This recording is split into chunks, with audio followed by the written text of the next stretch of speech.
Hello అందరికీ. ఈరోజు మనం బూడిద గుమ్మడి తోటలో ఉన్నాం. మీకు ఏదైతే పసుపు కలర్లో పూలు కనబడుతున్నాయో అవి బూడిద గుమ్మడికి సంబంధించినవండి.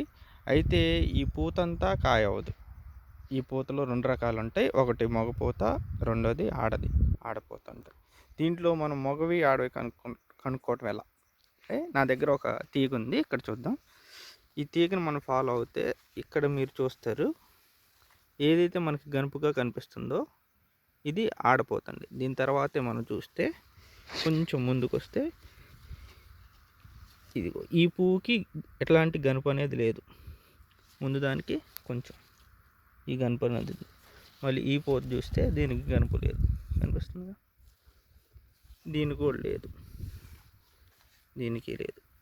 ఇది మగపోత. ఏదైతే గనుపు లేకుండా ఉంటుందో అది మగది, ఇది మగది.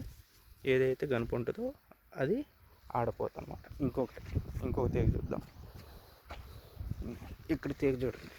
ఇది చిన్నప్పుడు కూడా గనుపు వస్తుంది. పూత రావడంతోనే గనుపుతో వస్తుంది అనమాట. ఇది ఆడపోత.